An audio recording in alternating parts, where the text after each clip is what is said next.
It's great to be out here. I want to thank Art Laffer for inviting me. It's great to be with Alec. Did you not get the CDC's memo? I don't see you guys complying. And I say that jokingly, but I think that may be a sign of potentially seeking to do more things into the future. And I think it's very important that we say unequivocally, no to lockdowns, no to school closures, no to restrictions, and no mandates. Floridians are free to choose, and all Americans should be free to choose how they govern their affairs, how they take care of themselves and our families, and they should not be consigned to live, regardless of which state in the union, consigned to live in a Faucian dystopia in which we're governed by the whims of bureaucratic authorities who care little for our freedom, little for our aspirations, and little for our happiness. No more. We can't let it happen going forward. And I think it's important to learn some of the lessons of what we saw over the past year and a half. There's a number of things I think we can look back on and point to different things that were just total catastrophes. I think a lot of these interventions, almost all of them, were totally ineffective, but they had catastrophic consequences for tens of millions of Americans. And to me, probably the most significant policy failure were the states that kept schools closed last school year. You had a situation where when the virus first hit, traditionally, when you talk about disease mitigation, people would look at schools as a place where it would really foster a lot of spread throughout the communities, and that's certainly true with influenza. So there was a lot of precautionary things done initially, distance learning, all this. But as the data started coming in, it was very clear by May of 2020 that not only were our school kids at virtually no risk from coronavirus, they were not efficient spreaders of it. And so schools, places that had schools open, did not see major outbreaks. And so my view was, we have got to have every parent in Florida, they have a right to send their kids to school in person, and we've got to make that happen. And so we had to do this last summer, and that was at the height of, the Sun Belt has a summer COVID season, as we're seeing now. This was something that we were dealing with in Florida, and the hysteria was off the charts. You had people saying all this stuff. You can't send the kids to school. The teachers union actually sued me to keep the schools closed, and what they would do is they would actually bring coffins and put them in front of our Florida Department of Education building. So it was really, the data was very clear that this is something that should have happened, and obviously from a policy perspective, kids need to be in school, parents need to have an ability, particularly our single mothers. So it was evidence and facts and what was good policy and good for Floridians on one side versus basically hysteria, corporate media narrative, and a bunch of fear-mongering. And it was blindingly obvious that was something we needed to do. So we did it. I remember when we first, some of our first school districts, when they first started the middle of August, you had like these national corporate media come down there, go, oh my gosh, these yokels, what are they doing to the kids and all this other stuff. Fact is, it was good. People are very happy that happened. But just think about the millions of kids who got locked out of school for over a year in certain jurisdictions.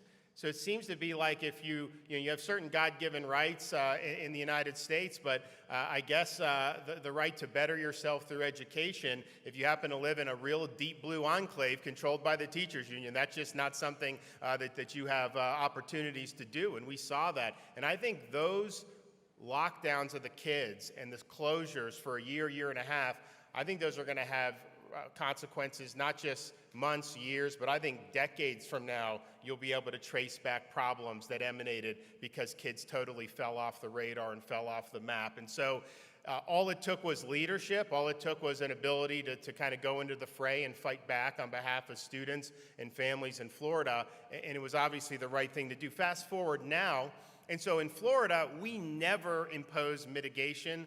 We didn't impose a mask mandate on anybody the whole time, but on schools, we didn't. we said that school districts have to, do what they think is right. So the result was you had a difference of approaches throughout the state. We're a big, diverse state. That was fine.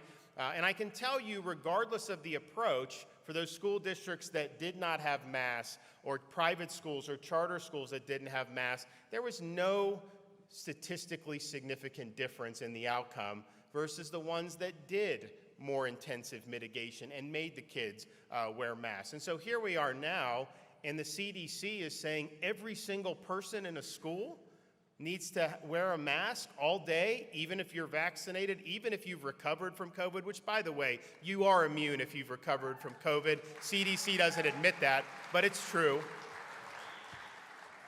And so in Florida, our view is this is a decision that the parents can make about what's best for their kids. If the parent really believes that that would be better for their kid, I'm not going to prevent them from doing that if that's what they want. But that should not be imposed on all parents and all students. And it's not healthy for these students to be sitting there all day, 6-year-old kids in kindergarten, covered in masks. So this is going to be something where I think you're going to continue to have the unions and the CDC, and they're basically one and the same right now.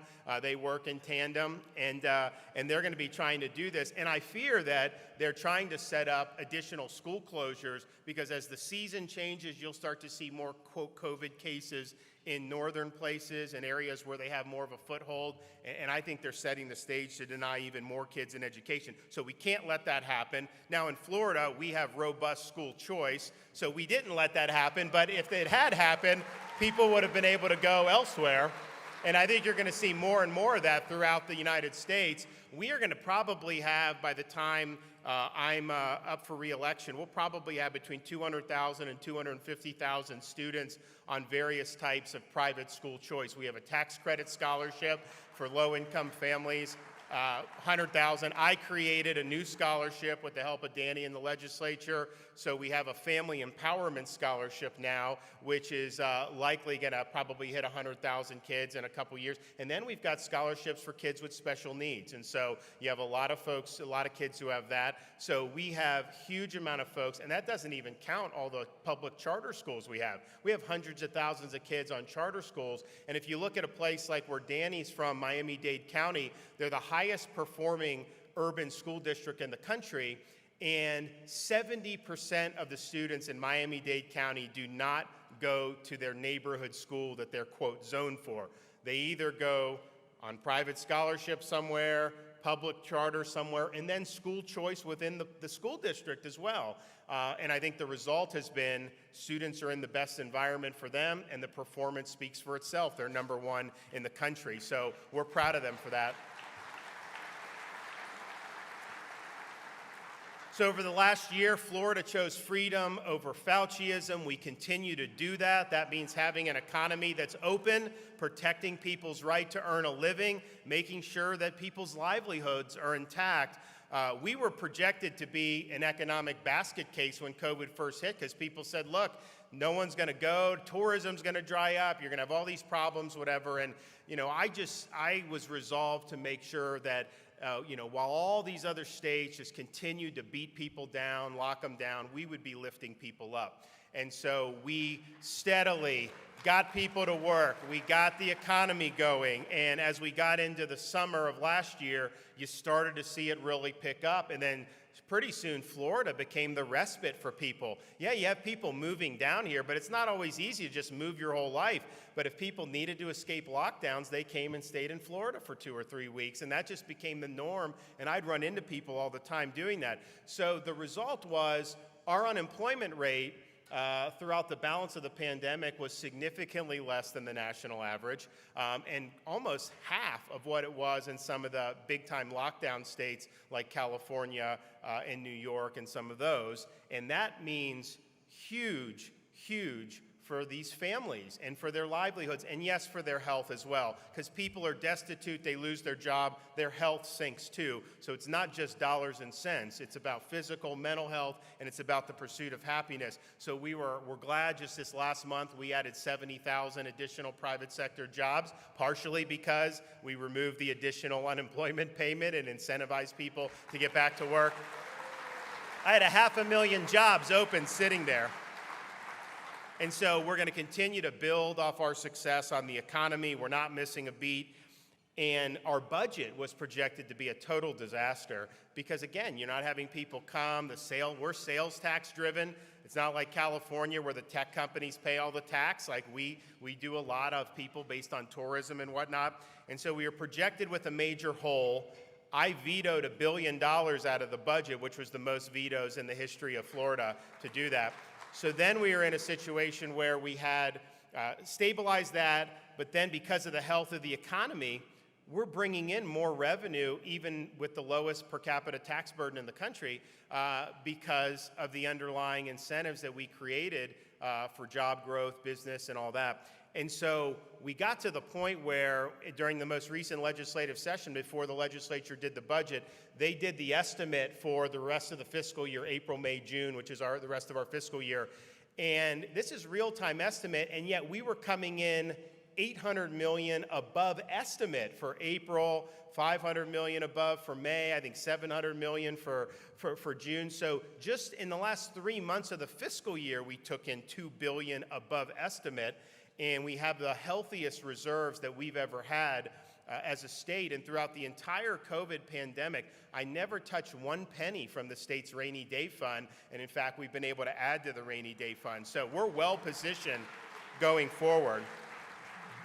And that allows us to do things. We're a growing state. We got a lot of good stuff on infrastructure that we've had to do. We have stuff with our water resources as a coastal state, a boating state, fishing. Very important that we have clean water. So we're doing a lot of good stuff, but we would not have been able to do that had we just decided to lock down the state indefinitely, throw hundreds of thousands of people out of work, and ruin businesses up and down the state. We've done the opposite. I would say most of these folks, not only are they doing good, I mean, in all regions of the state, they'll say, we've never been doing this good ever about what's going on now in Florida. And I think the lesson from it is, and I go back and I look at Eisenhower's farewell address, when you think about how you handle something like COVID. Eisenhower, many remember because he pointed out the military-industrial complex. He's very smart about that. I mean, he was pretty much right on the money. But he also, in that speech, talked about the rise of scientific research intermingled with government funding and government institutions. And he recognized that as a danger. And I think, just as an aside, that's a big problem now because when Fauci makes these pronouncements, people don't want to contradict him, even if he's wrong, because they fear that they won't get funding in the future. But what Eisenhower was worried about was, okay, you're going to have this, he called it a technological scientific elite, and he said you can't just let public policy be captive to some unelected group of people who are wielding a lot of this power through the research. And he's like, a statesman, yes, take into account what they say, and I'm thinking to myself, this is kind of like the Faucis of their time. You know, you can take into account, but you should actually have a diverse group of views just right there, because there was a lot of scientists who were right on a lot of this stuff, while Fauci was flip-flopping. They got it right, and they were marginalized because they were challenging the narrative. But Eisenhower said, you got to look at all these other factors, and the job of the statesman is to harmonize that, and you can't just let one group of people hijack policy to the exclusion of every other consideration in society. And I think some of those states did that. They made this bizarre pursuit of having COVID disappear, which was never in the cards, was not going to happen, their goal, and they left a lot of destruction in their wake. And so I think you need to see the big picture. I think Eisenhower was right, and that's what we did in Florida, and that's what we're going to continue to do in Florida in the battles ahead. And so I thank you all for your involvement. I thank you for fighting on behalf of freedom. There's a lot of work to be done to defend federalism. We've tangled with the Biden administration on a number of occasions. We beat them in court on the CDC shutting down the cruise lines and forcing vaccine passports. And we're fighting them on the border and on some of the illegals, and we'll keep doing that because I think that there's going to be a lot of battles ahead. But the way it is right now in this country, when you stand for freedom, when you stand for those core values that make America unique, there's a lot of folks that are going to come after you. Corporate media will come after you and smear you. Big tech will likely try to censor you or deplatform, and I don't even need to talk about the bureaucracy and what's going on in Washington right now. So it requires people to have courage. When you're in this arena, understand when you're fighting, you got to be able to take a punch and stand strong. But when you do that, when you stand up for the people that sent you in your offices and they see you fighting and they see you fighting against the grain, man, they will be there for you thick and thin. They will walk over broken glass barefoot to be able to support you. So in Florida, we'll continue to stand firm. We'll be holding the line. We will not back down. And I can tell you this, we've only begun to fight. Thank you all. Appreciate it. Thanks.